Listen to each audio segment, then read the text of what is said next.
What's going on, Laurier Golden Hawks? It's Mike Winokur here, and we're doing, I think, our fourth episode of the Golden Bold. We have actually a new co-host today. We have my friend Nathan. Say what's up, Nathan. What up, guys? Nathan's in first year. He's a Broncos fan, so we'll get a chance to talk to him a little bit about that at some point. And we also got the veteran Matteo Beckles. Say what's up, Matteo. How's it going? A little special guest star today.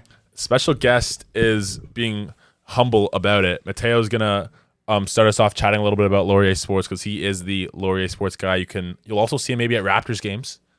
Yeah, he's contributing there as well. He's a little bit all over the place. So Matteo, start us off. Tell us a little bit about what's going on with Laurier hockey. You've been calling some games recently. You actually almost missed an overtime goal recently. So kind of what's been going on here? Yeah, let's start off with hockey for sure, but a lot of gigs going on. The hockey teams are rolling. I'm not gonna lie. Like the women are in and out of that U Sports top 10 nationally. They're having a good season. The men are doing well as well. They've had a lot of road games. But yeah, it's better than I anticipated for the men for sure. And the women are just, keeping it rolling. That overtime call, it was a while ago. It was like 2 or 3 weeks ago. And so it was a pretty good game, but it's the first overtime of the season, like at home. So we're trying to remember the rules. We're like, is it 5 minutes? Is it 7 minutes? Like, we don't know. And anyway, we take a little break because usually like the overtime breaks, they aren't as long as, typically an intermission is. And so we're all just talking and there's a clock that's counting down when they're going to get going and it reads like about a minute. And so we're like, okay, we're good. And then suddenly the minute goes away and now it's 0 and they're at the circle and none of the webcast people are there. And I'm like, guys, we got to get going. We got to get stressful. Going. So everybody's, rushing, scrambling to get back to the computer. And they're like, okay, go. And I unmute and I'm doing my intro. I go, welcome back to the Waterloo Memorial Recreation Complex. He's already on a breakaway. Like 5 seconds. And that was, it was a sick goal. And it was one of the OUA plays of the week. And so it was in like the OUA's little reel that they post each week. And it was literally this close to just not being recorded at all. Yeah, that might be your best call of the year so far in the early season. Like it was a pretty big moment for the Hawks. Yeah. Like, they come out, they score right away. Like it was literally like Nathan. It was like 5 seconds into the period, right? Which is pretty funny. So it ended up working out pretty well. Do you want to plug your Instagram in quickly because you can actually watch some of these highlights? Yeah, follow at Beckles Sports. I've been posting a lot of commentary highlights, things that I thought were interesting, and just trying to do some fun stuff on the broadcast, make things more exciting for me and my color volunteers as well. So there's the plug. Yeah. It's pretty good content when you're just doom scrolling like I've been. You'll see him up there like a couple times a week, and it's been pretty nice. You were just talking about. I know, Nathan, you've been following Laurier hockey a little bit as well. Honestly, they're really exceeding expectations for the men's team. We all already know about the women's team with all these great young stars. But with this men's team, there were a lot of questions going into it after an absolute disaster class of a season last year, winning only 4 games. They're playing great hockey though right now. They've already doubled their win total from last year. They're playing just really good. You said they were just on a little bit of a road trip. They played well on the road. What's going on right now for this men's team? Yeah, I mean, I think their most recent one of the most recent scores I looked at, I think they lost like 6-5 to York in a shootout. That was a 6-7 loss to York. Was it? All right. That was but no, it was just weird because I was coming back from women's and I was, checking the score and it went from like, 2-2 to 6-6 and it was like, okay, what's going on here? But I think generally, they're playing pretty well. They're getting the scoring that they didn't see last season. A big problem was one, conceding those goals early because, they didn't really always come out to play on time defensively at the start of those first periods. But then also just offensively, a lot of their new recruits were brought in to bring that offense. Skilled forwards, offensive defensemen, and you're starting to see that come through in the scoreboard. They're scoring and they're holding opponents down in those first 10 minutes to not find yourself in a hole early on. Yeah, see that's pretty big, Nathan. I kind of have a question for you here. Like as you guys are following them, because they are playing great hockey right now. They're 11-6-1, 9-3-1 in conference. So they're playing obviously great hockey. They're at the top of their standings right now for their conference. Is this sustainable? Because this is a team that wasn't really looked at as a playoff contender before the season started, but they're absolutely playing that way right now. Like they're playing great. They're playing like a team that can win the championship. Like, what's your outlook for these guys? How would you forecast them the rest of the year? Like, so I think just to pop in first, you've got to look at the quality of competition, right? In OUA men's hockey, something that they introduced this year is that there's no interdivisional play. So teams in the OUA West only play teams in the OUA West now, and the East only plays the East. And that's just because there's so many more teams in men's hockey than there are in women's hockey in the OUA. So it just sort of limits travel, makes the schedules easier.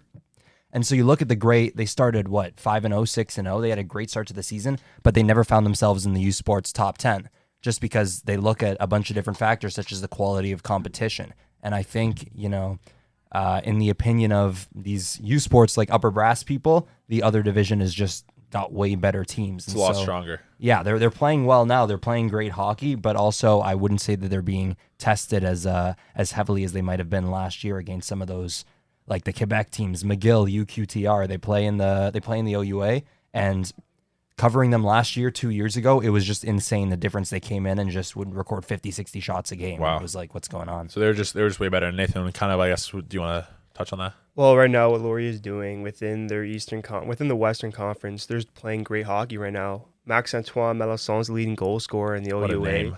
He's absolutely performing out of his mind right now. Andrew Ness, rookie goalie for the Laurier Golden Hawks, playing out of his mind right now, leading the OUA West, leading the OUA, I think, in general, and just save percentage, goals against. He's playing out of his mind. He's a first-year goalie, about 18 years old, and he's playing just out of his mind. And you can look at those contributors, Max-Antoine Melançon, Lucas Chard. He just doesn't really show up too much on the stat sheet, but this guy, when he plays, you know him when he plays. He's just digging out of the puck, out of the corner. He's just doing what you need to do to win. And you combine that with down depth scoring. Top six looks great. Bottom six looks great. Defense is looking out of their mind. Goaltending has been solid. That might be a recipe to win. And right now, they're heading to a crossroad right now. They play a good U of T team, and then they play Lakehead twice on a home and away. And I think if they can pull at least 2 wins out of that, Laurier is legit. Laurier is legit. I really like what you said there. As Lakehead and UFT, they're both pretty close to the top. So right now, just breaking down the standings a little bit for the OUA West, and just for the whole OUA in general, Laurier is the number 2 team right now in the OUA, the number 1 team in the OUA West. Lakehead has 17 points to Laurier's 19, so they're 2 under. And like you just said, they're going to be playing a home and away, so they're going to get a chance to play each other twice. That's pretty much just going to determine who's the first seed, I guess, right, going into the new year, as well as playing UFT, which is also another monster game, right? You're saying UFT is playing pretty well. We're also playing well at 17 points. Like we were talking about, tell me a little bit more about this rookie keeper. Has he won the just starting job? Like, is it his job, you think? We don't know if we can really give him the starting job right out of the way. It's not like it's my choice or anything, but to give an 18-year-old the starting gig at a level like that is a hard give, especially when the starting goalie, what's his name again? Matteo, want to help me out? Malbuff. Tristan Malbuff, right. Tristan Malbuff, he's played well. I know his New York game, 6 goals and 23 shots might not be his best of work, but that he can come in and really try to win his job back. Andrew Ness has been playing incredible, but I feel like if they're going to make a decision, it's not going to be now. It's going to be after this winter break, and we'll see if Andrew Ness can really take this starting role, if he can stay consistent and this consistently good. Then we could probably see a move to Andrew Ness being a starting goalie for Laurier. Typically, I'd say the way that Laurier, has operated is sort of on a tandem basis as well. I mean, in my first year, they had one goalie, Christian Prop, who they really relied on, and that was his last year, but he was the MVP of the season for them, basically carried them to the playoffs to run into TMU, and that was their exit.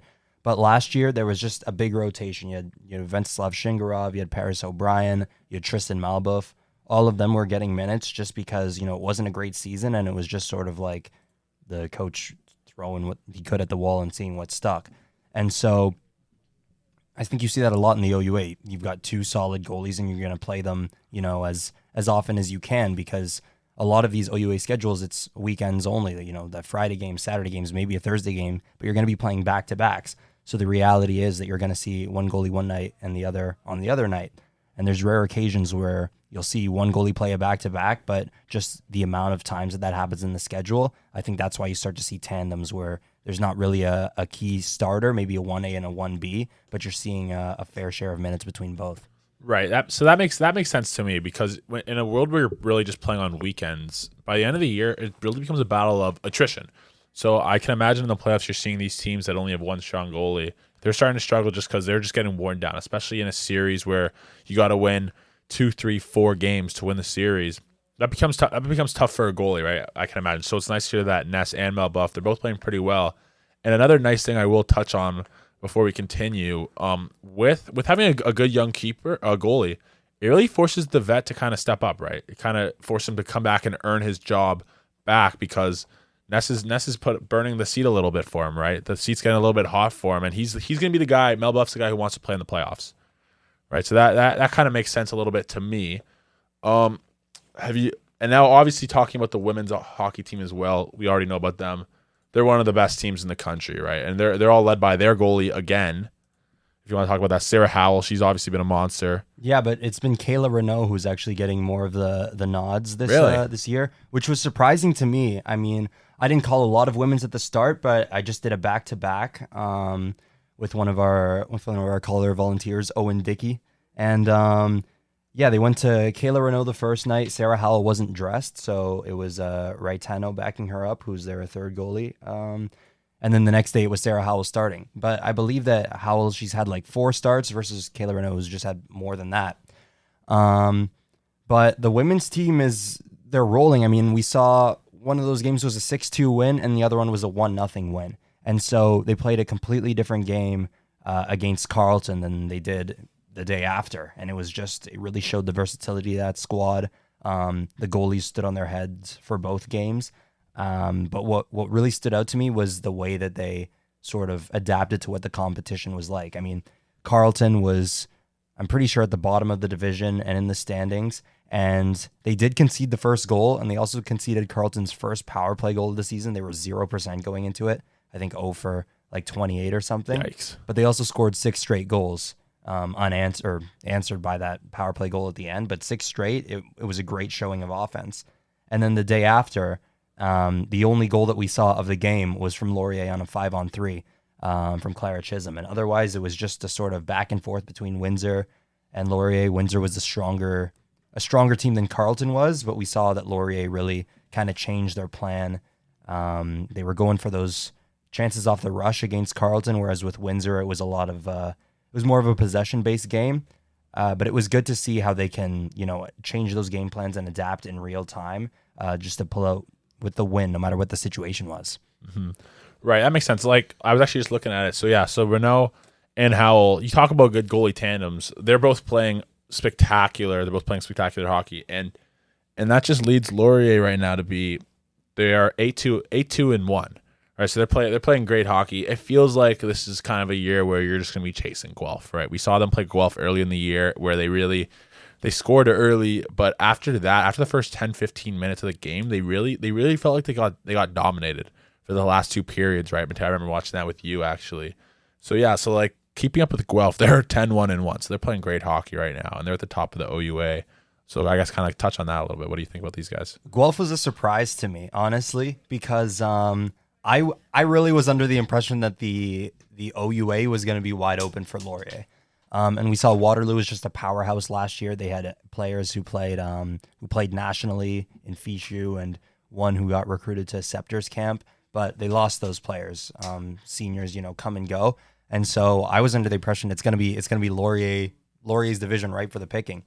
But Guelph and Queens, to be honest with you, Queens not as high in those standings as Guelph, but both of them are just being carried through the season by their goalies. It's ridiculous. I think Guelph's goalie has the lowest save percentage, and I think the goals against average is below 1. Yeah, I'm looking at this. They've allowed less goals than games played. It's ridiculous. It's just freaky. And then Laurier has lost to Queens twice. The second game against Queens was the shootout loss, but they outshot them like 41-27. Wow. And it was Queens goalie Emma Tennant who just, holds down the fort, and Laurier just has a little bit of trouble solving that. So I think with Guelph, I think they're ranked 4 nationally or number 3 now, but they're around that top 5, and it's just about solving the goalie. And I think the more times you meet these teams, you sort of learn their system, but at the end of the day, it's you against the goalie, so you got to figure out how to exploit them, and sometimes you're just not able to. So it's an interesting story because Guelph, I don't think, was as good this year as they were last year. It was sort of one of those middling teams, and they played Laurier in an exhibition game in Fergus, Ontario. I was there for, and it was exhibition, ended in a shootout win or a shootout for Laurier. I don't remember if they won or lost, But what stood out to me wasn't that this is a really skilled team or they have a great goalie. It was just they had a lot of size on that team. So it seems like they've really had a lot of turnover and just have absolutely been blessed with a goalie who's just absolutely held it down for them. Yeah, clearly. Like I kind of get the feeling with this Guelph team that they had the type of recruiting class that like the Laurier men's team had, where you can just like flip the switch in one off season just like that. They're at the top of the table right now.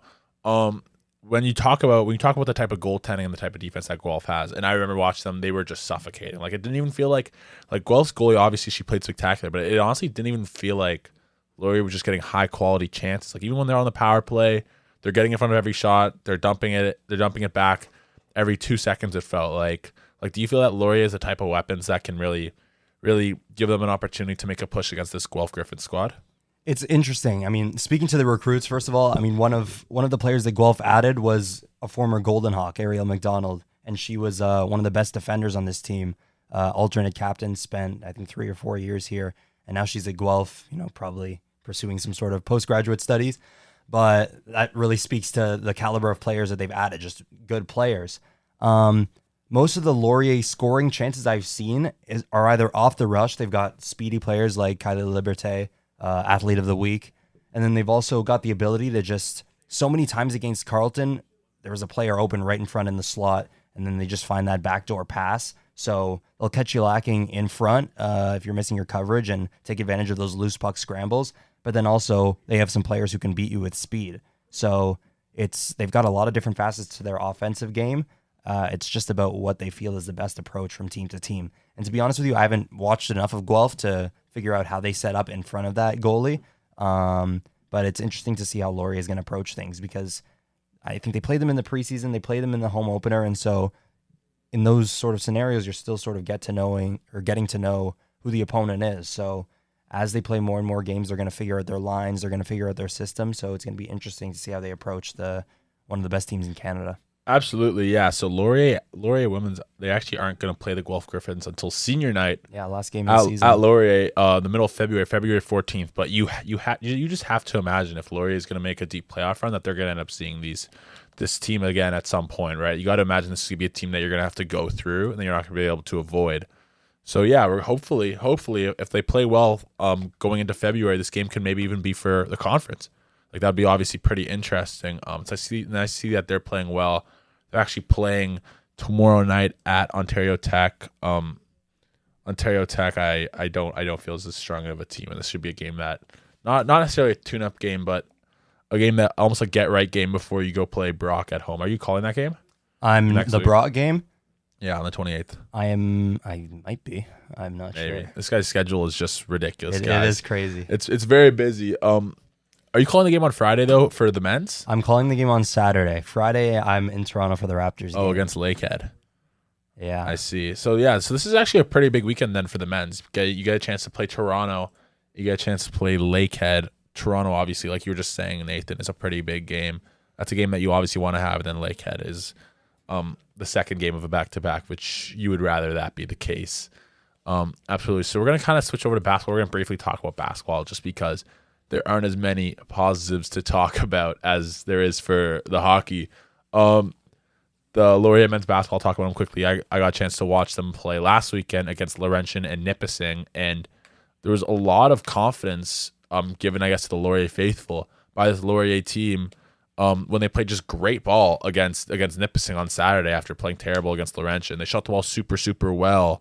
And you really hope that going on a weekend trip to Ottawa to go play Carleton and Ottawa that would carry with.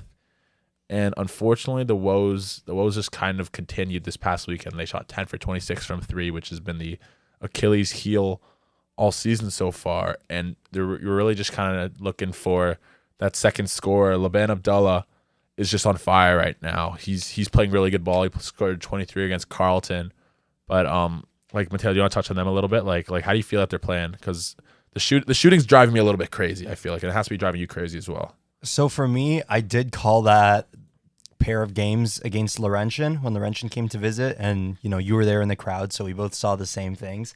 But opening their season, the women were 2-1, I believe, and the men were 3-0. But what stood out to me is that both of these teams had back-to-backs against Algoma. Now, no disrespect to the program at Algoma, but I don't think that you can use that as a fair sample size because every Laurier game I've seen, I was at every Laurier basketball game last year, and when Algoma came to visit, it was a feast. Absolutely. It's like a tune-up game. Yeah, and so I'm looking at that. That's how they open their season, but the real test is they're back at home. The women had dropped the opener to Waterloo in dramatic fashion. The men won it in dramatic fashion. So it was time to see what they had to offer us second game back at home. And the women's game against Laurentian was just it was brutal. I mean, it was never close. The Laurier, Kaylee Rawson for Laurier hit a lot of threes from that corner. That was her kitchen. But other than that, it was a bad showing.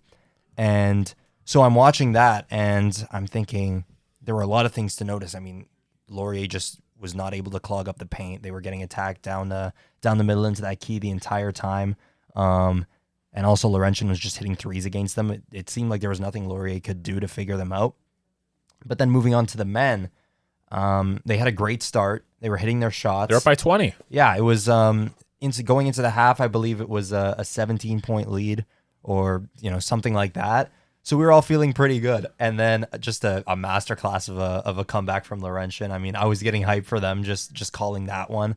Bryce Fandio with those he was just ridiculous. Threes. It was insane. Every left-hand layup ever, step back threes.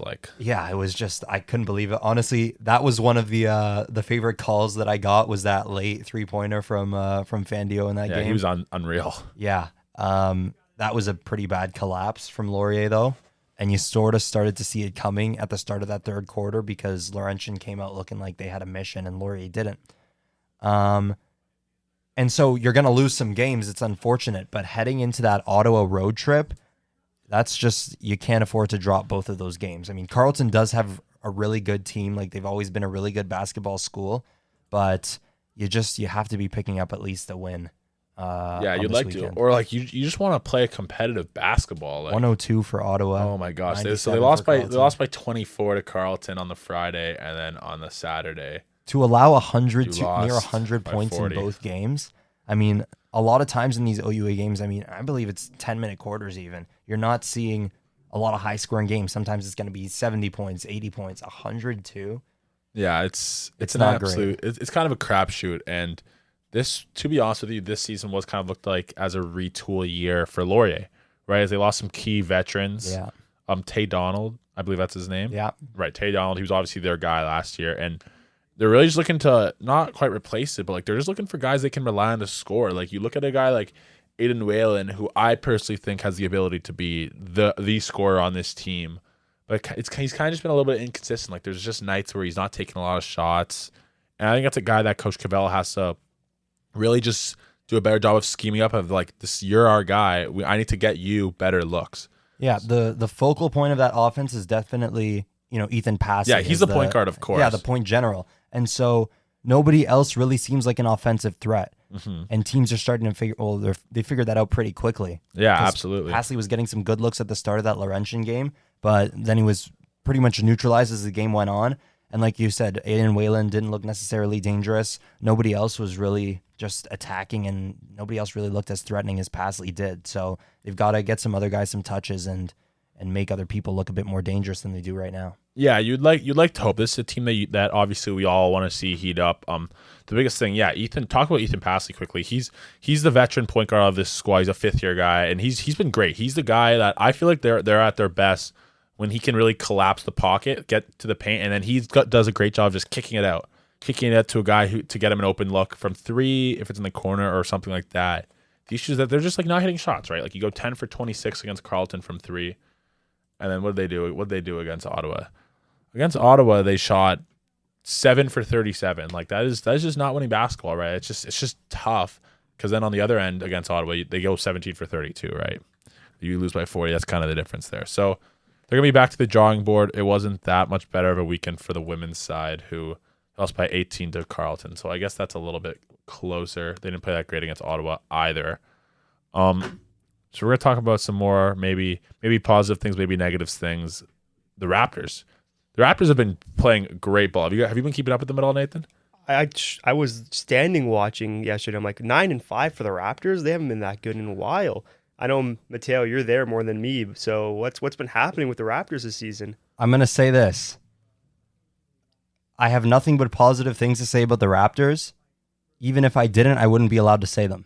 Oh, okay. But So he does anyway, work for the Raptors. yeah, that's something they actually went over with us at the start, was that, be careful what you say. But thankfully, they've been they've been a great team. Some people, some naysayers were saying, there may be some holes in the lineup. Clearly not, because what a start that they've had. What a stretch that they've had. I was just at the game yesterday. Was it yesterday against Charlotte? Yeah. Or no, 2 days ago. I came back yesterday. It was on Monday. Yeah, on Monday against Charlotte, and it was a close one. It was a nail biter. It was within 2 or 3 for most of the fourth quarter, and then Scotty Barnes, just with that clutch block, it was great. On my side, because I'm actually on the game presentation crew for that game. A lot of new stuff for me. Did that sort of fourth quarter flag run where you run around and you're holding the get loud flag. You're firing up the crowd. Flag. Yeah, it was great. I mean, a lot of new things that I did in that game with the purple court. Purple court looks gorgeous. City edition. City it did look pretty sick. Did you get a chance to see? I got to look at that. It looks really nice. Against the Hornets as well. It's pretty cool. The Hornets had some cool blues on. It was just a pretty presentation all around. It was so tough. I mean, I saw somebody who was in one of my BBA groups in first year who was in the lower bowl as I'm handing out the flag that they pass out throughout the crowd. It was just a night of everything. It was great. And the Raptors are a fun team.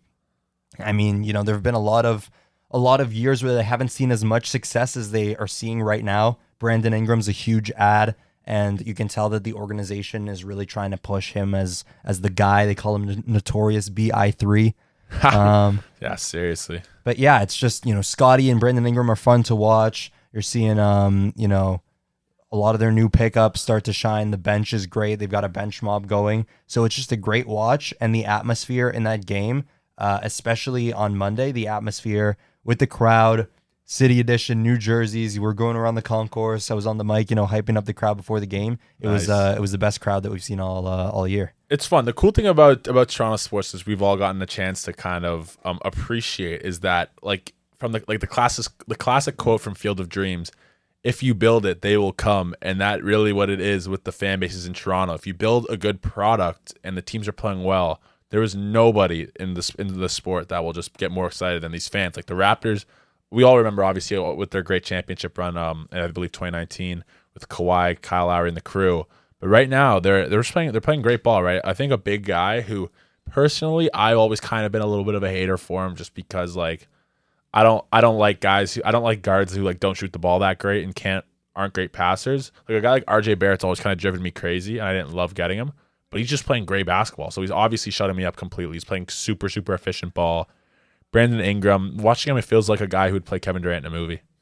Is that crazy to say? He's so his long. His mid-range is ridiculous. Yeah, man. He always gets to his spot. His mini game's unreal. And then Scotty is I remember when they drafted him and everyone was freaking out because they didn't draft Jalen Suggs from Gonzaga, and I was like, oh, dude, why would you draft this guy? Yeah, I was doing that as well. I was like, why the hell? Jalen Suggs is a monster. Why are we drafting this guy who can't shoot from Florida State? But he's just developed into a great player, right? He plays both sides of the court. He's giving you 20 points a game as well. I love Jakob Poeltl, obviously, Raptors beast, and they're just playing great ball. So hopefully they can stay hot. I'm still a little bit skeptical of this squad. I don't know if that's kind of bearish or crappy of me to say because obviously I'm not being a homer. But I don't know. You guys might know a little bit better than I would. Am I crazy to say that I'm still not in love with this squad? I'm in love with the squad. You're in love with the squad. It's a great squad. What do you think, Nathan? I think this is the year they finally come back. It's wow. Not to go all the way, but at least take this next step forward for the Raptors. At least take the next step forward. I feel like the NBA this year is very top heavy with a lot of bad at the bottom. You're looking at especially teams like the Pacers. Last year they were exceptional. This year they're 1-13. 1-13? Are they really? Well, they're really 1-13. It sucks when your starting point guard pops his Achilles. Yeah, Miles Turner gone.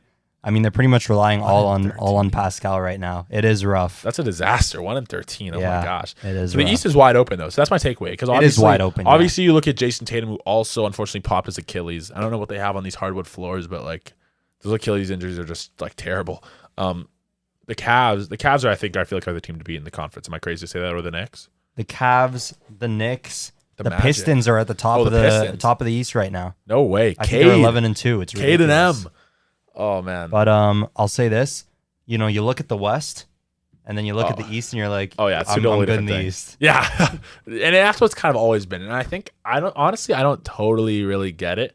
My guess is kind of just a tale of like the better owners are in the West, because like I don't know how these Eastern Conference teams always put together just a crappy product. Like I don't get it. The West is like insane. Like obviously like the Spurs are back. Like I think Wemby's like Jokic is I think the only better player, only player better than Jokic. Is that crazy to say? Or Jokic is the only player better than Wemby? Is that crazy to say? Wemby has taken a big step this year. Like he looks like a different beast. Like it makes me think of that one year where Giannis was suddenly like a monster. Yeah, like if Giannis was like 5 inches taller and could shoot the ball. But Shea. Shea.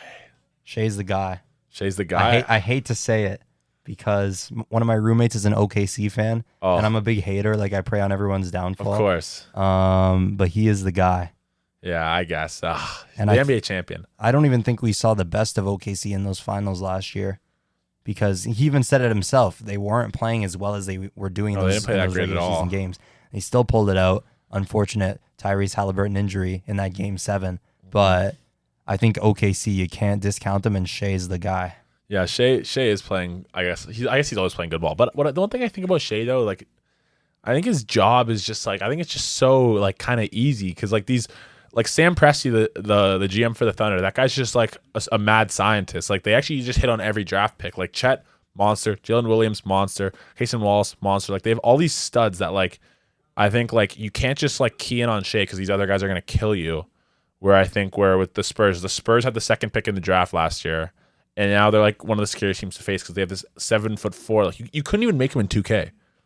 Like you actually couldn't, because he's so obviously the defensive player of the year. He's like 5 blocks a game, and then like he dribbles the ball up the court. Like that is so freaky. Like I've never seen that before. Like have you guys like I don't know. Like he is different, but also I think that there's some guys who figure him out. Like I was watching I was watching Instagram reel, of course, and I think Wemby was like ruled out to play against Sacramento or something, against Westbrook, and then a Westbrook like mixtape against Wemby comes out, and it's just like, oh man, Westbrook fouls him, and Wemby's like, yo, like not the head, like don't go for the head, and Russ just kind of like gives him a look, and then it just shows like Russ with like like 3 steals off Wemby, like whenever he goes low on that dribble, steals it, like just driving past him for a layup, like. Russ has aura. Like I'm always gonna be a Russ guy. Oh, I'm a Russ hater. My point is, like, I think I'm not as scared. He's definitely gonna be a scary guy when he hits his prime. But for right now, the Spurs and that personnel is still in the come up for me. They're not quite at the that point is where fair. I'm like, They're not good enough yet. Is it? I actually think the best team in the league. I think the team that's gonna win the championship. And I've said this for a little while. Maybe I'm a homer for KD. I think the Rockets are the best team in the league. Like that's interesting. Like the Rockets, like there are so many good players on that team. Like I think if a guy like a Men Thompson continues to like ascend into like the superstar that everybody expects him to be. Same with his brother Asar, who's also a beast. Like you look at like Alperen Sengun, so good, because like KD is just so freaking efficient. Like he takes like 15 shots a game. Like doesn't beg for the ball. Like he's 28 and chills. Like how do you beat a squad like that? I don't know. Like obviously the Thunder are like. Just like they're obviously insane, but KD was a big ad, but I don't know. I just don't know who I could see beating the Thunder, honestly. Yeah, like they're going crazy this season as well. It's still they're like early. 23. They're all like 23. Like, yeah, and they're still drafting great. Like yeah. They've got AJ like who's having a great season. Yeah, they still have unlimited draft picks. Like oh man, mad scientist. They've still got the Clippers picks from that Paul George trade. So crazy. So it's looking good for them, and I think I've got them coming out of the West. You have them coming out of of the West. OKC Raptors finals. OKC Raptors final. And then what do we got? Do we got Shea popping his Achilles, or do we have OKC in 4? Because it's one or the other. Martian's got the death beam pointed at Earth. Oh man, who do you want? You want BI? The notorious BI3. Give me Grady Dick. Grady Dick. Okay. Raps in 4. Good shout. All right. I'm gonna tap out now. Yeah, it's been great. Little guest appearance. Yeah, got meetings to attend to. Yeah, Matteo's a pretty busy guy. You're gonna see him. You're gonna see him at Raptors games. You'll hear him at Laurier games. He's kind of a little bit all over the place. So we're gonna continue this. I'm gonna chat with Nathan a little bit now. We're gonna talk some ball, but we appreciate the time, Matteo. It's been great, fellas. Thank you very much. I appreciate it. Well, and we'll chat later. Oh yeah. All right, so Nathan, so it's the debut. So now it's just you and I. El Presidente's gone. He's got things to do. He's got meetings and stuff. Big boy stuff. Mr. Laurier. Yeah, yo, he literally is Mr. Laurier. You can find him like everywhere. What's your Instagram thing called? Beckles. Beckles. You can follow him at Beckles Sports. He's got some good reels. He really does. They're pretty entertaining, and for guys who are kind of looking to get into broadcasting, he's a guy to watch. Like, he's a guy who started as a first year, and he's done a very good job at Laurier. So yeah, that's a great guy to watch. So now we're gonna get a chance to talk a little bit of football because this is my first time meeting you today, Nathan. But I was very excited to hear that you're into football, as I love football. I'm a big football guy, and so far the guys I've chatted with before, my buddy Frankie, who's the hockey expert, and Nate, who's into hockey and baseball, they really aren't as much into football, which has been too bad because there's a lot of great football topics going on right now. So you're a fan of the 9-2 Broncos. You gotta be a little bit excited. They just got a big win against the Chiefs. Tell me a little bit, like what are we thinking? What do we think of this squad? The defense is ridiculous, despite Bo Nix playing not that great. Break down the squad to me. Like what's going on right now in the AFC West? This team is probably the most legit team I've seen since 2015. About 10 years when the Broncos won the Super Bowl. That team you thought was legit, I think this team's better. You have Bo Nix is a serviceable quarterback for what he is. He's not as awful as the media is making him out to be. He threw for about 300 yards against a great Chiefs defense. This guy can lead any fourth quarter drive. I have full faith in Bo Nix in the fourth quarter. The offensive line, elite. They probably want top 3 offensive line in the league. The receiving core, question mark. You think? I like Courtland Sutton. You don't like Courtland Sutton? I love Courtland Sutton, but there's no one else right now other than really Marvin Mims as a deep threat. What about Troy Franklin? Troy Franklin has a drop problem. He can show up for you. He's Bo Nix's college quarterback, college wide receiver, but at Oregon. Yeah, at Oregon. And he'll make 1 or 2 pivotal drops per game. Sometimes it feels, and you realize like you're a second-year guy in the NFL. Like, I want you to make some of these catches. He's a question mark right now. Then you have Pat Bryant, 3rd-round pick from this year. Marvin Mims. I love Marvin Mims. I just wish he'd get the ball more. He's an incredible deep threat, incredible punt returner. He's kind of a gadget guy. He is a gadget guy. You love a guy like that on the team like that. But let's talk about the defense. The defense is lights out. And without Patrick Surtain for about the last 3 or 4 weeks now, it just hasn't mattered. It just hasn't. The pass rush, elite Nick Bonito, Bradley Cooper, Zach Allen on the interior, linebacker, Dre Greenlaw, Talanoa Hufanga. Just the additions have been great. And you think from a team that has had all this dead money problem with that horrid Russell Wilson trade and contract, George Patton, he's turned himself around. He's turned the team around. And now the team is looking into a bye week. Out of the bye week, it's Raiders Commanders. 2 garbage teams this year, one without Jaden Daniels.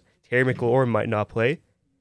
The Broncos could be at 11 wins in about the end of the month. And that is a thought, for me at least, that's a thought I love.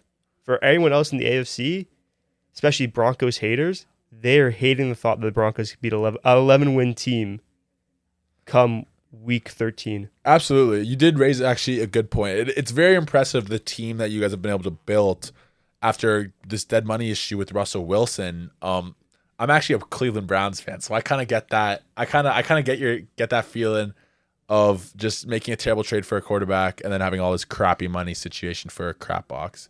But yeah, like, you guys are just drafted very, very well. It feels like you guys are hitting on every 1st-round pick ever. Jahdae Barron's another one. He's playing very well out of Texas. The Broncos haters, I'm not necessarily one of them. I think where a lot of people are coming from is that Bo Nix, he showed so many signs last year of just playing great ball, really leading you guys to the playoffs. Where obviously inevitably you guys played Josh Allen and the crew in Buffalo. But he just isn't playing good enough right now to win a Super Bowl for you guys. I don't know why. It drives me crazy. As a guy who actually has Bo Nix and Courtland Sutton in fantasy, I drafted both of them thinking I actually had you guys to win the division at the beginning of the year. I was like, this is a great team. But what drives me crazy right now about you guys is that Courtland Sutton isn't getting the ball 8 times a game. And every time he does get the ball 8 times a game, your offense is dropping 30 a game. So it's I don't get that. I don't get how you guys aren't getting him the ball every play. It comes down to the Sean Payton offense. This team, it's painful for me to watch for at least 3 quarters of the game, every game, because it's just 1st down, run up the gut. 2nd down, obvious screen. 3rd down, some play Sean Payton would run. Quick slant, another screen, another run up the middle. He does love his screens. He just rips screens. And it's just, Bo Nix can throw the ball downfield. He can roll out. You can get him on the run. You can do a lot more with Bo Nix. And you see when you let him loose in the fourth quarter, he's one of the best quarterbacks in the league in the fourth quarter. That is true. He has caught fire in the fourth quarter a couple times. If you don't handcuff him, understand you don't want to let him go as a second-year quarterback. You don't want to let him go rip it downfield right off the bat. But if you take the cuffs off him for the first 3 quarters, the Broncos offense, if they score 25 points a game, that defense is holding down everyone else below 25 points. You guys don't even have to score 25 points a game. If you guys were scoring like 20, 21 points a game, you guys would probably just be buzzing everybody. And you guys have been scoring 18 a game. Exactly. Like if you come out in the first half. The Broncos have not come out in the first half. Every game is like, hey, it's 7-3 at the end of the second quarter. I'm like, this team is too good to not be able to score 14, 20 points in a half, because you can score 30 points in a quarter. You can sure score 20 points in the first half for once. Yeah, that would be nice of you guys, because the thing about football is that like you need your quarterback to go be a guy in the playoffs, right? And like this is the year. The Chiefs are on the ropes. They are. They are really on the ropes. If they don't beat a good Colts team, their season it's probably over. It's probably over, because like lucky, the Bills and Jaguars, who are both in playoff spots, they hold tiebreakers. Mm-hmm. So even though the Chiefs only have one less win, they're 2 games behind both of them. Yeah, and they're 3 games behind the Bills. Then they'll have a tiebreaker against the Chargers, and then a team that everyone's really sleeping on right now, the Baltimore Ravens, are back. Well, yeah, the Ravens are going to win that division, though. And then it's a question of, are the Steelers going to get in? Which, honestly, the Steelers probably could get in. I don't know. They're probably going to get 9 wins, as always. They're the king of 9 wins. But the Chiefs, if they don't beat the Colts, then they're looking at, you got to go rattle off 4 of the next 5 minimum. No, you got to go. I think you got to go. You got to go 10-7 at the worst. So the Chiefs can win 5 and lose 2 and probably get in. Personally, me as a Browns fan this year, as every Browns fan knows, we are cheering against the Jaguars every single week because we have their first round draft pick. Those guys are actually bad. I don't know how they keep on rattling off wins. It's so lucky. Like Trevor Lawrence is playing bad football. Like he's playing terrible. Like do you guys playing them? Do you guys play them this year? We should be playing them this year. I think later on the season we play the Jaguars. I think that is after the Commanders game. We play the Jaguars. I think we head down there. But the Jaguars, they're really just feasting on their division's horrible. It's so bad. They play the Tennessee Titans twice. Houston Texans. The Texans are a disaster. They are middling. And then you have a surprisingly good Indianapolis Colts team. I love the Colts. But then they feasted on the Chargers. Are so banged up. Yeah, that's too bad. They feasted on them last week. They're just opportunists. I'm surprised. And you look at their record. They're like 6-4. They're 6-4. And Trevor Lawrence is playing terrible ball. He hasn't played good at all. Brian Thomas Jr. was bad. He's a nothing. Exactly. And you think, how does this team have 6 wins? Travis Hunter out for the season. Travis Hunter. I'm still not sure about that pick. Moving up to go get a guy like that. I'm in love with it as a Browns fan. You are. That's the only thing you can love. Let's talk about Shedeur. He's starting on Sunday. Yeah, that what he played with, that was not perfect timing from him. It wasn't. But 4 for 16, an interception. I think Dylan Gabriel wins that game for the Browns. He was playing above Dylan Gabriel standards for that game. No, Dylan Gabriel's not even, dude. The defense is so good. The defense is the only defense better in the NFL is the Broncos. It's such a travesty that they've been rolling out Joe Flacco, Dylan Gabriel, and Shedeur Sanders to go start games for them, because if they had a solid quarterback play, if I give you Bo Nix under center, you got win the division. The Browns have a shot in the division. They probably win the division. Yeah, it's too bad because the defense has been great. Myles Garrett is just like the epitome of a walking Hall of Famer. Like he is so good at football. The best player in the NFL, I think. Actually, why did he sign that extension with the Browns? I would never understand. He's a hired gun, but any team would have paid him that. The Eagles were so in on him. Yeah. If that went to the Eagles, imagine how great the already great Eagles defense would have been. Yeah, Myles Garrett might get 30 sacks on the Eagles. He would be a monster. He actually might get 30 sacks because the thing about the Browns as well is that like they're never playing from ahead So these teams, like, they really don't have to, like, these teams are just running the ball against the Browns, and they're running, like, quick screens and stuff. Like, the fact that Miles Garrett is still getting home is so impressive because they're never at, like, third down and you're losing, so you have to throw the ball. Like, it's never like that because the Browns are never winning. You can double team them, too. It's Doesn't not matter. like there's incredible. There's not like it's crazy talent on there. Like, it's not like you have, like, a Joey Bosa. I don't know. The D-line's playing great ball. The D-line has been playing great. We don't like have another, like, X factor on that line. It's just Miles Garrett, and he's still blowing games up. Yeah, he is. It's too bad. He got 4 sacks against the Ravens. He's got 15.5 right now. We're only in November. So yeah, he's playing great ball.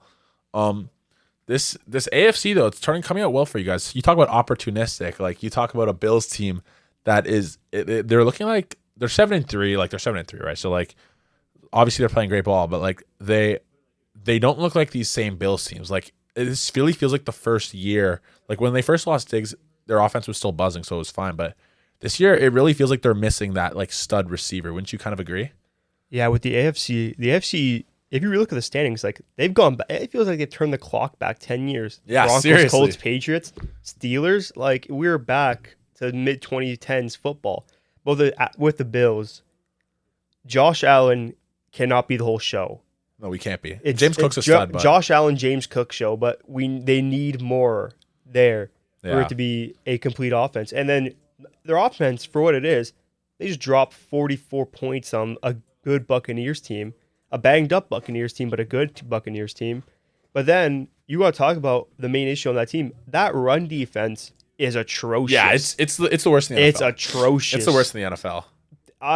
If you have a running back starting against the Bills, you're winning your league in fantasy. Yeah, you really are. I hope to never see Jonathan Taylor plays that Bills that would be run magic. defense. Oh man, Might go for 80 points. he could go for 400 yards, 4 touchdowns that game. Yeah. They are bad, and you cannot have a bad run defense against these AFC teams. Who all run the ball. They're ground and pound teams. They want to establish the run, and if you have a bad run defense, you're going to get gashed in the playoffs. Yeah. Especially when you need that stop to get the ball back for Josh Allen. Yeah, totally. You're going to get run, and they won't be able to stop it. That's actually a great point, Nathan. A big loss for the Bills, who's hopefully back for the playoffs. Ed Oliver, their Pro Bowl caliber 3 tech. It's true that he went out early. Joey Bosa's actually played pretty well for him.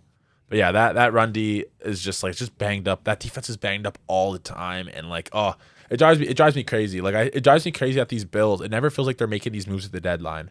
Like they totally could have gone and gotten a Rashid Shaheed. Like the Seahawks ended up getting him. They could have just offered the same package and gotten him from the Saints, or like going to go trade for a defensive lineman. Like, just go out and get him. Like, I don't get it. Like, I don't get what you're waiting for. It's a lot of shoulda, coulda, woulda. I don't know if they're seeing this might not be the year, but it could be the year. But it should be the year. Your two adversaries, your two boogeymen for the last 2 years, Chiefs, Ravens. They're both a disaster. They're not good this year. Like, you have to run through teams like the Patriots, the teams that aren't established yet. They're young teams that aren't that established, especially for the playoffs yet. And they're just not doing what they need to do. Granted, they're 7-3 or 7-4. Seriously, we're saying this, and they're 7-3. They're still good, and there's still a lot of time left. Like, the loss to the Dolphins, it was concerning, but then they bounced back with the win against the Buccaneers. So it's just wait and see till they get to the playoffs, because you never know. Once you're in the dance, you never know what's going to happen. And it's not like they're totally far off the division lead, too. Like, we can be coming back within a month and like, oh, the Bills are in the lead of the AFC East again. It's just that it's been that type of year. Yeah, that is a good point, because they are going to play the Patriots again, and the Patriots really just don't look like they're going to slow down in the regular season. But we'll continue. The thing about, like, you're all right. Like, this is a year in the AFC. Like, this is why the Broncos have such a good opportunity. Like, the Chargers, who looked like absolute monsters at the beginning of the Chargers, I was like watching these guys, be like, wow, like, this team could totally go to the Super Bowl. That offensive line. Oh my! It's too bad. Everybody under the moon. If you are an offensive lineman suiting up for the Los Angeles Chargers this season, you've gone down with something. Yeah, seriously. They are down to, I don't even know who anymore. Just a bunch of farmers. You got guys from the middle of nowhere suiting up in the middle of Los Angeles to protect Justin Herbert. Justin Herbert's pulling miracles right now while not trying to be put in the grave. He's been getting massacred out there. Yeah, and he got hurt on the weekend against the Jags, which just makes sense. He's been due because he's taking shots left, right, and center. Like, their season, if you're the Chiefs, you're licking over. your chops. Yeah, I think the Chargers are done, to be honest with you. Looking at their show, they actually play like a murderer's row. Like, they still go like the Eagles, the Chiefs, the Broncos. They gotta play all these teams that they're just gonna they've just absolutely lost the battle of attrition, which is just an unfortunate part of the game. what's crazy, talk about like losing the battle of attrition. The Chiefs like honestly have not lost that battle. Like their guys are healthy. They're 5-5, and like they're somehow according to FanDuel, they're still the favorite to win the conference. I hate these betting sites. They got the 5-5 Chiefs have to go play the You Colts. might not even make the playoffs. They're 3.5 favorites against the Colts for those who gamble. I'm like, how are the Chiefs 3.5 favorites against the Colts? Yeah, I don't get it. It's just like a must win. It's one of those games where it's like it's one of those games that the Chiefs have always won. And I'll tell you, I'll just quickly just tell this to whoever's listening and to you. I'm a Browns fan, but I really, really, really, really think that Mahomes is like the greatest player of all time. Wow. Like I actually really think that. Like I think that like, and I say that as a guy who I bet on him every playoffs. He makes me money every year. I actually non-biasedly really think he's just like the best. Like I think he's such a stud, but he's just not playing like that recently. Like it doesn't feel like it always felt like in the last couple of years that like late in the game they're losing. It always felt like whenever they got the ball that it was like, all right, game over. They are going to wipe him out. Like this game is over because Mahomes is just like he's just going to do Mahomes things and it's going to be over. I don't get that feeling with this team this year. I think I watch a lot of Chiefs just because division. And what I've seen from Mahomes at least the last 3 years, he's not been the Mahomes that everyone knows and loves from early in his career. He's been almost a game manager, because he has the talent around him. No, he has the elite defense. Oh yeah, sure. That elite defense. He's been relying on that elite defense. He's almost Tom Brady-esque. He will get you your wins. He will come in clutch, but he has just not been an elite quarterback that people seem to put him on a pedestal. It's pure quarterback play wise. He's just not been that. Like to some extent, like obviously, like to start his career, it's crazy that like a guy like Mahomes gets to start his career with the best receiver in the league and the best tight end in the league, right? With Tyreek Hill and Travis Kelce to start his career, but now like for the last 2 years, obviously now like a guy like Rashee Rice is starting to emerge into like a wide receiver one. Like he's playing great ball, and he's obviously his guy, Mahomes' guy. But like before that, like he's kind of been dealing with like just like the run to the litter, I guess, right? Like he hasn't been playing like that, but like he's still been to back-to-back Super Bowls. He's been to like 3 in a row. Right, like they got blown up by the Eagles, but like they won 2 in a row before that. Like you say, game manager, but like he's still been elite. Like he's still the guy that like you kick him the ball with 2 minutes left, and it's like, damn it, like we needed this first down because now we're about to lose the game. Like game manager, you're right. There's a lot more dinking and dunking, which before it was just like 60-yard bomb to Tyreek Hill, 60-yard bomb to McCole Hardman. You're not getting as much of that anymore, but you're still getting dominance. Which honestly, at the beginning of the year, like when they were like when they beat the Ravens earlier in the year, I was like, all right, these Chiefs are back. Like they are like Mahomes is the MVP. Like this team is back. And like then you watch them against the Broncos, they totally should have beaten you guys. Like I can't believe they didn't. Like Mahomes had multiple chances to just put you boys away. It's just 3 and outs. Defense. That defense, that Broncos defense is legit. Like I saw Mahomes got the ball back with 2 minutes left. I'm like, uh-oh. And then all of a sudden 3 and out, I see a sack, the 11-yard sack from all-out blitz. Vance Joseph is a genius. Yeah, he's good. This guy loves the all-out blitz. And we get the ball back, and Bo Nix, he's doing a lot of what Mahomes used to do. He's coming down clutch. Every week it seems like Bo Nix gets the ball with a minute left. Tie game. And Will Lutz is a stud. Oh my. Don't get me started on my GOAT, Will Lutz. That guy's won more games for the Broncos than any quarterback in the late 2010s, early 2020s, everyone. Russ, he's done more for this team than Russell Wilson ever did. I'll let you know that right now. That is true. That is true. Which is so it's kind of like win or go home for the Chiefs. So, but like that being said, if those Chiefs get in, you can't tell me that they're not going to go to the Super Bowl. Like they obviously like they totally are if they get in. It's more of a question: do they get in and go to the Super Bowl or not get in at all? I hope for myself and the entire AFC that the Chiefs can sit out this year, because I really don't want to see them in the playoffs. Yeah, I'm scared of that. And you know what the best part about it is? You guys are going to play them in Week 18, and it's probably going to be a must-win for them. Oh, Sean Payton's going to send out. I don't know if they're going to do what they did last year. They sat all their starters. No, they're going to start all of them. All they're out. all starting. It's going to be all out. Sean Payton knows. He might do some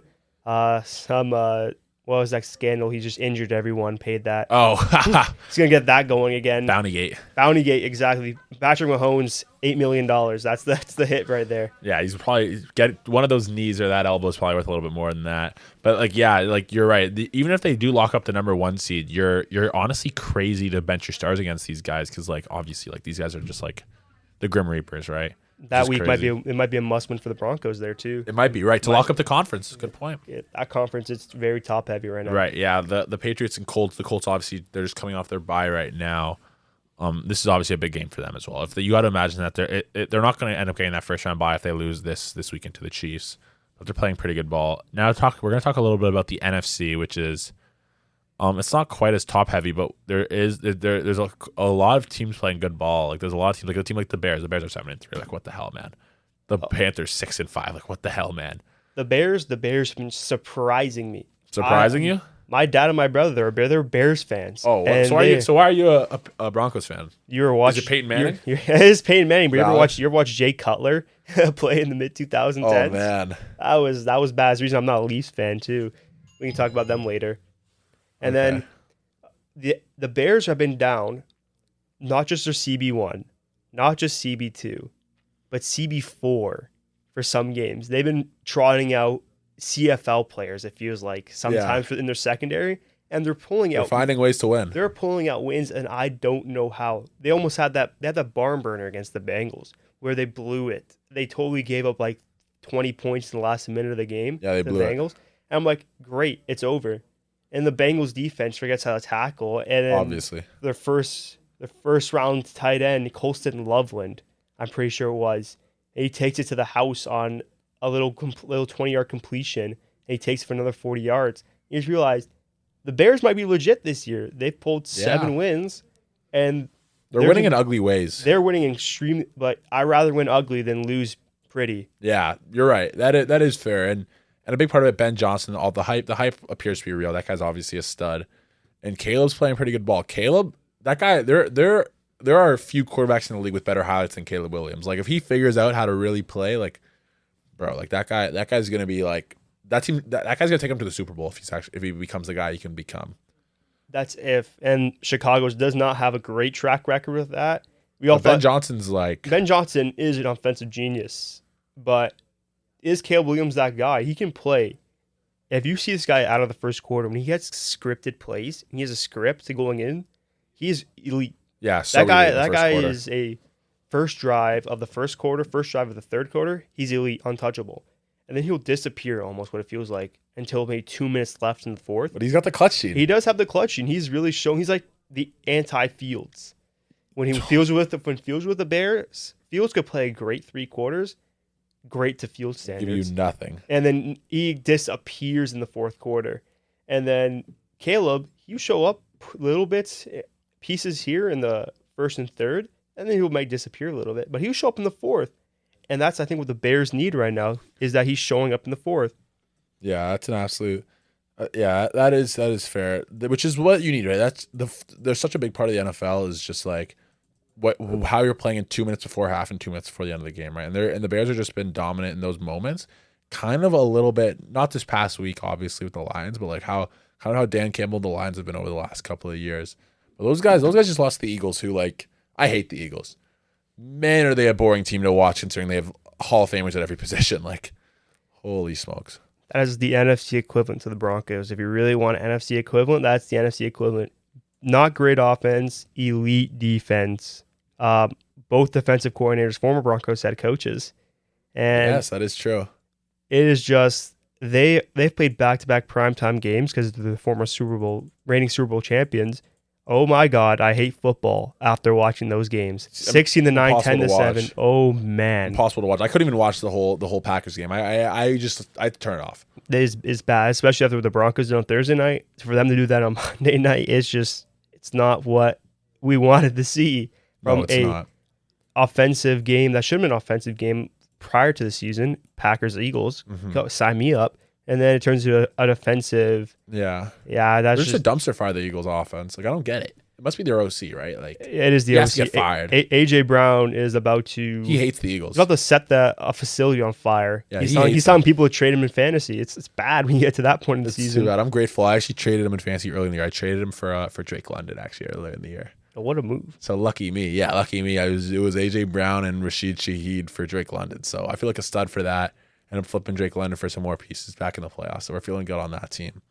But yeah, I don't know. The NFC is a little bit crazy. Like the Packers are 6-3-1, but those guys I'm convinced Jordan Love is terrible. I'm actually convinced. I'm done with this Jordan Love love train because I actually thought he was a good quarterback. I do not think he's a good quarterback. Jordan Love is the modern, not the modern Aaron Rodgers. He's the modern Brett Favre.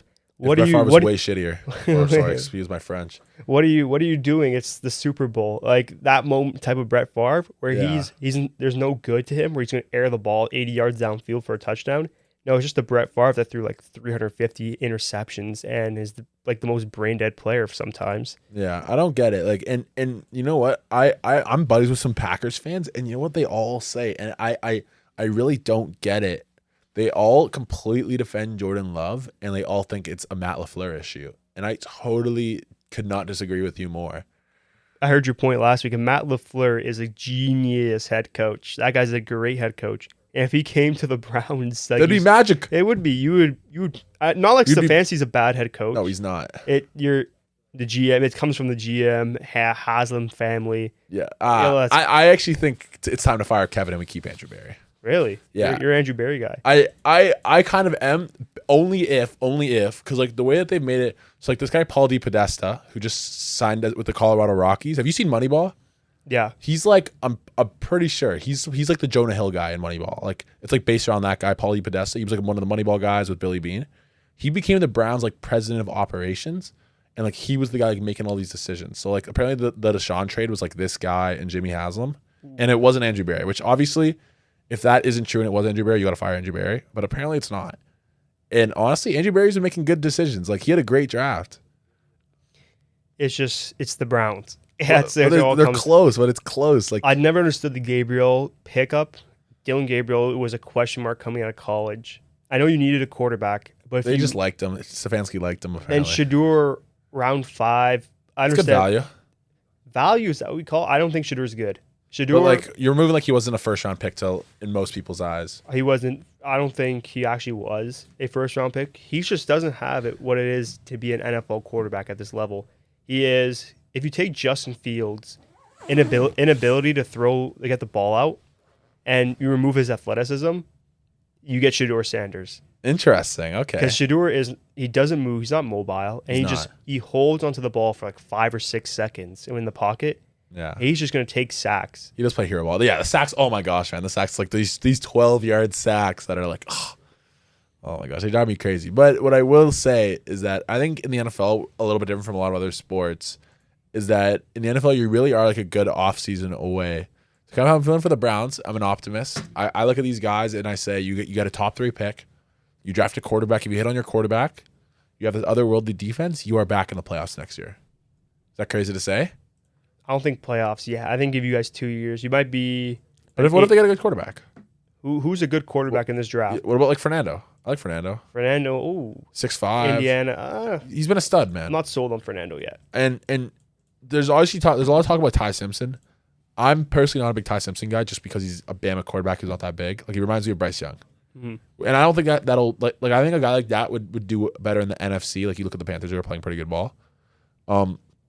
But that stuff will not work in the AFC North. Like I think you need like a big like 6'5" quarterback. Like you need like a Ben Roethlisberger build in the NFC North. I mean the AFC North.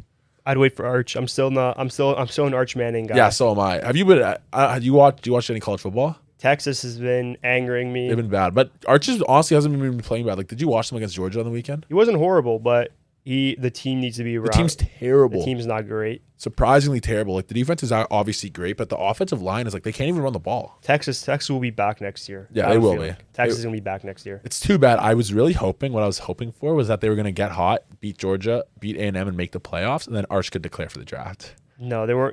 If they were gonna beat both those teams, I don't think they're gonna be A&M and Georgia. Yeah, that is true. That is fair. That they ended up losing to Georgia, unfortunately, which was a disaster to watch. 35-10 was not close. No. It was close. It was closer than 35-10. It was you know what it was? It was 14. It was 14-10, and then they had him. Kirby Smart goes for it twice on 4th and 1 on his own end. They get it both times. They score, and then it's 21-10. They're about to get the ball back. Onside kick, recovers it, and then like the wheels fell off. They just never got the ball back. Which was too bad as a guy who live bet Texas, like right after they scored, immediately gives up a touchdown and then immediately gives up an onside kick, which was an absolute tragedy. Oh no. Yeah, Oh no was right, but I don't know. Maybe Dante Moore. You like Dante Moore from Oregon? I've been keeping up with like Pac-12, Big Ten. I've been big in the SEC right now. Yeah, fair enough. What's your team in the SEC? You think it's A&M's game? It might be A&M's game. I think A&M, or you can't bet against Georgia, really. Yeah. I think I'm still big They're on kind of Georgia. boring to watch. Like, I They're don't love watching them. Big defense team. They are. They're kind of like the Eagles. That's what wins, though. That's why the Eagles draft everyone from Georgia. Yeah, seriously. You have all these freaking all-pros who are just running around as 20-year-olds for Georgia. If they aren't getting to car accidents, they're just winning SEC titles and going to the playoffs. But, like, I don't know. I think that it's, like, so obviously Ohio State's here to win the Natty. Like, I think they're, like, honestly way better than they were last year. That's what they think. That's what's going into it. But it's college football. I wouldn't be surprised if they get upset by some like independent school, like North Texas. I'm waiting for that upset to come. No. I'm waiting for it. It just can't happen. Like you say that in college football, but like this Ohio State team actually just has like they're first round picks everywhere. Like they're elite. I'm copium right now. I'm pumping that right through my veins. That North Texas is gonna get them. It's gonna get them. No, they're gonna lose by like 60, dude. Like Julian Sand, stud. Yeah. Jeremiah Smith and Cardinal Tate, studs. We're hoping for Cardinal Tate to be a Brown next year. I can't wait to listen to the draft from the Ohio State, and it's just gonna be the whole first round. Yeah, literally, like Arvell Reese, Sonny Styles. Like you look at all these guys who are just like dogs. Like Arvell Reese is actually Micah Parsons. Like he actually runs around. Like have you seen clips of this guy on Instagram? Like he is unreal. Man, oh man, it might be Ohio State's year. I'm gonna keep pulling for that North Texas upset. But even if they go down, like they're still gonna make the playoffs. You know who, the only team that's gonna beat Ohio State is Michigan, which would be hilarious. I would love that. I would truly love that. Yeah, that would be pretty fun. It's fifth year in a row. It's such like a weird. There aren't really rivalries like that in pro sports where it's like Michigan and Ohio State. Like it's almost like that game. It doesn't mean more than the playoffs, but like it is like right there. Yeah, it's like if you're gonna go down to your like east. If you're going down to Lansing, you're gonna burn down Lansing. If I'm an Ohio State fan, if I'm gonna go watch Michigan. Yeah. They're going to go – that's the only rivalry really in sports, so they're going to go try to burn each other down. Yeah. And it matters so much. It's crazy. So, like, Michigan's won 4 years in a row after getting dominated for most of the 2010s. And it's, like, it's one of those rivalries where it's, like, Ohio State just won the national championship, but, like, there's almost a little bit of an asterisk because they lost to Michigan, which is so weird. Like, Michigan fans, like they, like, run around with that, and, like, that matters to Ohio State. Like, and they can pretend like it doesn't, but, like, it matters a lot. It's not like Michigan's been bad. They won with their J.J. McCarthy, Blake Corum led teams back in 2020. Was it 23 or 22? Yeah, that team when they went undefeated with Mason Graham, obviously, who's been a monster for the Browns. Yep. Oh, you're big Browns. Yeah, I love him, man. I'm committed. I'm committed, dude. My roommates think I'm crazy. They really do, because I'm committed. My roommate's a Browns fan too. He's the biggest shooter guy you ever see in your life. Is he like a real Browns fan? Like he's invested. He's a real Browns fan. Every Sunday he's sitting there watching the Browns. I'm like, we already know the outcome, man. Let's pull away from the TV. No, you can't do that. You got to watch. So what do you think of Carson Schlesinger? Does he think he's just like Luke Kuechly? This guy, okay. Let me give you this guy's Browns takes. Shedeur Sanders is the greatest quarterback of all time. Oh no. Yeah, he's one of those. He is. What was his name? He's your new running back. Quinshon Judkins. He's Quinshon. He told me before the season, Quinshon Judkins, just keep picking this guy up. No. He's a stud. He's like fantasy-wise not that great. No, in fantasy it's been tough for him because like they're in a world where they can't throw the ball and the O-line it's so bad, man. Like it is so bad. The whole offense is just not. It's terrible. The offense is terrible. So like they have like 8 guys in the box every snap, and it's like he can't do anything. Like he still busts out big runs somehow, but no. What does he have any other takes? That's what he's kept it to. Every time he starts talking Browns, I'm like, they're trash. Yeah. Go Broncos. Easy for you to say at 9-2. Man, I can't. I love it. After sitting in the basement all this time, yeah. I love it. Were you a Jerry Jeudy guy? No, the Broncos? I was the biggest Jerry Jeudy hater. Oh, really? I think I was a diva. He couldn't catch. He had the biggest drop problem. I think Troy Franklin has a drop problem. This guy would get open and then drop the ball. Like the easiest comeback route, he'd drop it. I'm like, yeah, great. You only burnt the Broncos because we had some guy that probably ran a 5.8 covering him the entire game, and Levi Wallace. I'll never forget that. Yeah, when he just it's only monster game of his career against the Broncos on primetime. Because we were down, I think, our CB2, and we had a guy named Levi Wallace. That guy's giving me a heart attack the entire game because for some reason, right off the rip, Jerry Jeudy's 10 yards open because he kept motioning over to Levi Wallace's side. Yeah. I'm like, great. Yeah. Just great. Pretty ridiculous. That is one thing I will say that I actually feel the same way about. I hate Jerry Jeudy. Like, he is so not quarterback friendly. Like, I hate guys who can't catch the ball. He is. 'Cause he's so good at getting open. He's like having what's the analysis I'm gonna give him? He's like having a Lamborghini that doesn't have like a stick shift. He he has no engine. He's so flashy. You would love this guy in like Madden or something. Yeah, totally. Because he gets open. Like, he gets open, and but he has no engine. Like, you can't run a car. Like, you can't have a receiver that can't catch. You can't have a car that doesn't have an engine. So unfreaking reliable, man. Like, I think he leads the league. He led the league in drops last year. I think he must lead the league in drops this year. Because oh my gosh, man, like, gosh, is that stuff ever frustrating? Like, I don't get it. Like, is that like, do you think that's like in his head, or is it just like not strong enough to catch the ball coming in? He just has never had hands. He's been in the league for 5-6 years now. He's just never had hands. Even with the Broncos, with Russ, with anyone, he just never had hands. It's weird. I don't get it. We're gonna start to finish off now. What's your Super Bowl pick? Who's going on it from each conference? You can't say Broncos. I'm not gonna say Broncos. You know what? I'm feeling Patriots Buccaneers. Buccaneers. Actually, not Buccaneers. You can't say Buccaneers. Buccaneers are too banged up right now. I love the Buccaneers preseason. Don't really love them now. Patriots Rams. Look at right now. If I can't say Broncos, Patriots. Patriots. I see. I'm gonna say for myself as we finish off here, I like Chiefs Seahawks or Chiefs Rams. I think the Chiefs are still gonna go. I think they're gonna get in. And they're gonna get in as the 7th seed, and they're gonna go beat the either Patriots or Broncos in the first week of the playoffs, and it's just gonna suck for whoever they have to play. I hope the Colts drop 50 points on that defense this week. JT wins for 250. I would be so happy. I'd be so happy. That'd be pretty sweet. And then one last thing as we finish off, do you have any betting locks you like? Let's see this. I want to get my phone quickly. He's gonna drop a lock, and we're gonna call it a day. James Cook, first time touchdown score. I'm feeling that. First time touchdown score. He gets in quite a bit. The first touchdown score plus 425. You like the first touchdown score bets? Not big on those, but I'm just feeling that right now. For me, I'm gonna take this is the actual one that's going to be a log. I like the under 43.5. I think Thursday night football games, they always suck. They are always terrible football games, and there's something the Texans love doing more than just stopping the scoring from the other team and not scoring on for their own team. So I think the Bills are going to win like 20 or no, they're going to win like 17-9, and it's going to be a terrible game to watch. We're all going to have to go to the bars early. Oh man, hopefully General Mills has something for me that week. Maybe this Thursday. Maybe we shall see. I'm Mike. This is Nathan. This is the Golden Bold. Have a good day, everybody. Thank you.